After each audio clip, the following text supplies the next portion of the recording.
The party told you to reject the evidence of your eyes and ears. It was their final, most essential command. That line comes from George Orwell's 1984. It has been echoing through my mind relentlessly over the past few days. When you look at the footage coming out of our cities, and when you hear reports of federal agents opening fire on civilians in places like Portland and Minneapolis, that quote does not feel like fiction anymore. It feels like a warning label that we ignored for far too long. And I hear a lot of people think that George Orwell was some sort of prophet. And I don't think that's true. I don't think that he was predicting the future at all. I think he was just really aware of history, a student of history, if you will, someone who really understood the past and was able to recognize patterns. And what he wrote about wasn't just about the past. It was a warning for the future. He wanted us to know what we were capable of, to recognize the signs, and to act on it. He paid close attention to how power operates when it stops being accountable to the very people it's supposed to serve. He understood exactly what happens when governments decide to lie and when no one steps in to stop them. He knew how authoritarian regimes rise, and they rise because people are taught slowly and methodically not to trust what they see with their own eyes. What he wrote wasn't prophecy. It was a record of the past. It was a blueprint of how it happened before and the warning sign that it could happen again. And now we are watching it happen again. What we're witnessing today bears a terrifying resemblance to the strategy used in Germany during the 1930s. And we have to be honest about this history if we want to understand the present. The Nazis didn't advertise the final solutions as concentration camps and gas chambers. They did not market their atrocities as murder. They used the language to warp reality itself. They used bureaucratic, sanitized phrases like resettlements to the east and evacuations. They made mass deportations sound like routine administrative work. They made it sound like a relocation program. They made it sound like something good. Victims were told to bring just one suitcase. Some were even forced into buying their own train tickets to create the illusion that they had a choice in the matter. The German authorities spread comforting stories about newly built hospitals and job training programs that were waiting for these people at their destinations. It was all a lie. It was a lie designed to keep the population calm while the machinery of death did its work behind the scenes. They even went so far as to build a fake model camp to fool the international community. It was a transit camp where they sent Jewish artists, intellectuals, and the elderly. The Nazis used it as a stage to sell a lie to the world. Before a scheduled visit from the Red Cross, they cleaned up the camp, they even planted gardens, they painted the facade of the buildings, they opened faked shops and coffee houses, and then they took those prisoners and they made them pretend that all was well. They even staged a children's opera to make it look like the people there were being treated with dignity and care.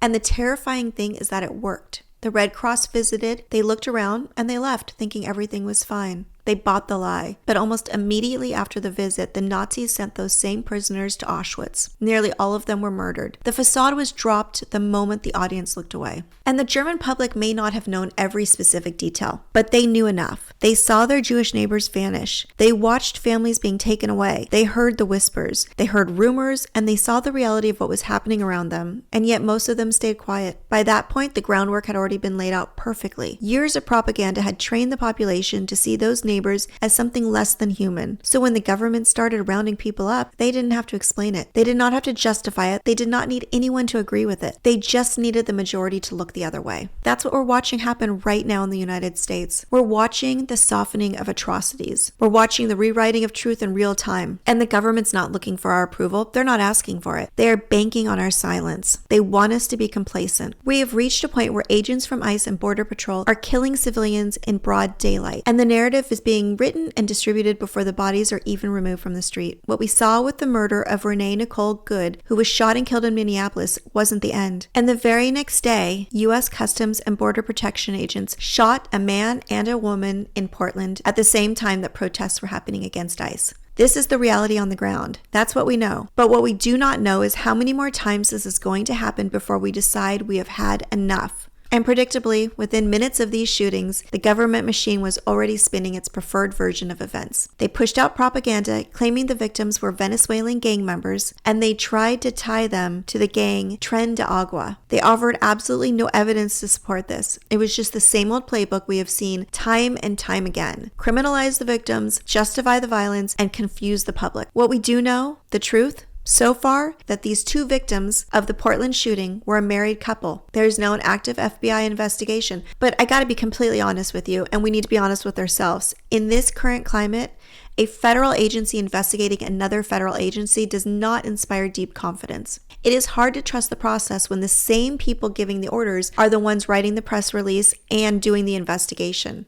We are living in a moment where even official statements, if they're from the federal government, cannot be taken at face value. The danger here is not just the violence itself, though that is horrific. That alone would be enough. The danger, though, is the way that they are demanding that we accept this violence as normal. They want us to believe that even if you're shot by federal agents, you must have done something to deserve it. They want us to believe that this is what law and order looks like now, and they want us to accept that this is just how things work now. We cannot let that mindset take hold. We absolutely cannot forget what we saw with our own eyes, and we cannot let them rewrite the history of this moment. There is one massive critical difference, though, between 1930s Germany and where we are today. We already know how this story ended. We are not living in ignorance. We are not in the dark. The warnings are not subtle. We have access to history books, and we have access to the footage that is happening today much quicker than anyone else did. We have firsthand accounts. We have a global record of exactly what happens when fear, lies, and silence take over a nation. And unlike back then, we have the tools now that give every single concerned citizen the power to document the truth as it's happening. We can share that truth. We can speak it in real time. We have cameras in our pockets. We have platforms that reach thousands of people, even millions of people, instantly.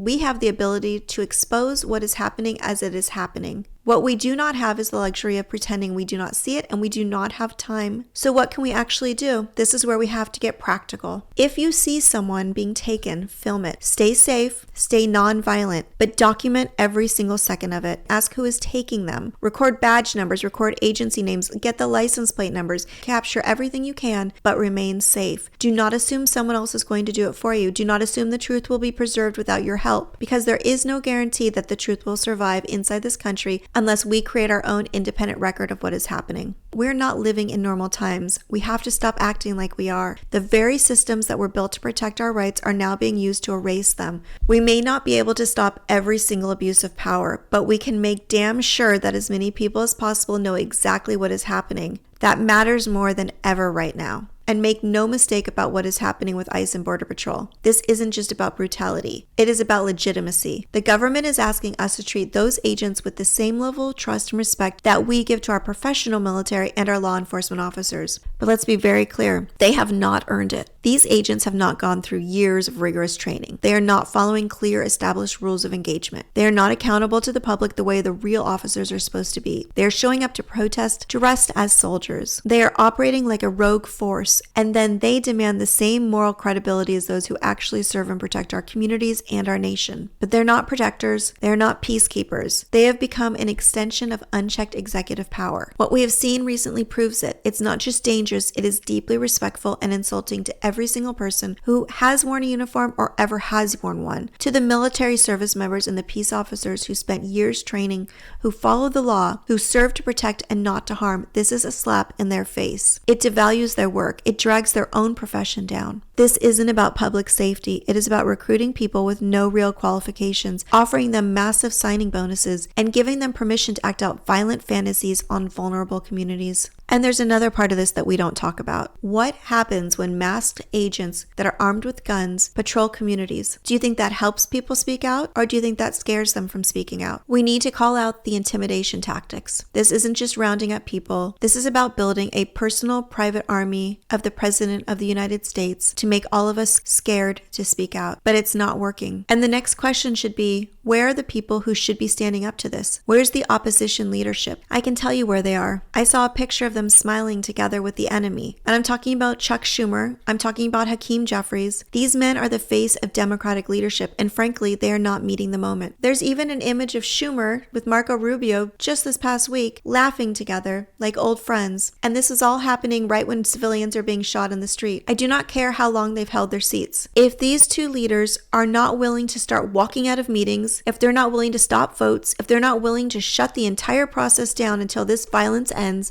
then they are not leaders. They're placeholders, and they're not meeting the moment. We deserve better. These people are more interested in protecting their own careers than they are in protecting the public that appointed them to these important positions. And we do not have time for that anymore. We need new leadership in the Democratic Party, and we need it urgently. We need the kind of leader who understands what time it is. We need leaders who understand the moment that we're in. We need people with fire in their bellies who are ready to shut it all down. So please, take a moment, call your members of Congress, demand that they bring in new leadership. Tell them we need the leaders to step aside if they're not going to treat this like the national emergency that it is. Tell them that we are not living in normal times. We do not need more strongly worded statements. We do not need more backroom strategies to appease the GOP and their cult leader. We need resistance. We need people who are willing to blow the whistle, walk out of the room, and bring the machine to a halt if that's what it takes to save lives and our country. I hear you. I read your comments, and I know this all feels overwhelming. It feels like nothing we do makes a difference. It feels like the tide is too high. But I want to remind you again that we are not powerless. They want us to think we are, but we're not. And the most important part of all of this is that we're not the minority.